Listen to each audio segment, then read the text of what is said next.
Hello friends, எல்லோரும் எப்படி இருக்கீங்க? இன்றைக்கி மிளகாய் அறுவடை பண்ணலாம் வாங்க. இதுதான் எங்களுடைய தோட்டம். இந்த தோட்டத்தில் நிறைய மிளகாய் வந்து காய்ச்சிருக்கு.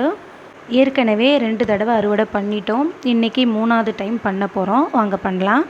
என்னோடய பொண்ணுக்குமே ரொம்ப பிடிக்கும் இது மாதிரி அறுவடை பண்ணுறது. அதனால் அவங்களும் வந்து கூட ஹெல்ப் பண்ணாங்க. மிளகாய் அறுவடை பண்ணும்போது எப்போவுமே நல்ல பழுத்த மிளகாயை தான் அறுவடை பண்ணணும். நானுமே இன்றைக்கி நல்ல பழுத்த மிளகாய்களை மட்டும்தான் பறிக்க போகிறேன்.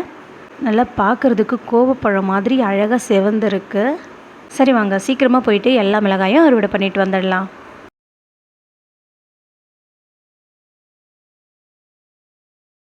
இன்றைக்கி எவ்வளோ மிளகாய் அறுவடை பண்ணியிருக்கோம் பார்த்தீங்களா? நிறைய மிளகாய் இருக்குது. நல்லா பார்க்கவே அழகாக இருக்குது. சரி, இப்போது இதை நம்ம காய வச்சிடலாம். ஏற்கனவே 2 டைம்ஸ் வந்து அறுவடை பண்ணியிருந்தோம் இல்லையா? அது எல்லாமே நல்லா காஞ்சிட்ருக்கு. இதை பக்கத்தில் தனியாக கொட்டி காய வச்சிடலாம். அவ்வளோதான், இன்றைக்கான அறுவடை நல்லபடியாக முடிஞ்சது. மீண்டும் ஒரு வீடியோவில் பார்க்கலாம். ஓகே ஃப்ரெண்ட்ஸ், தேங்க்யூ ஃபார் வாட்சிங்.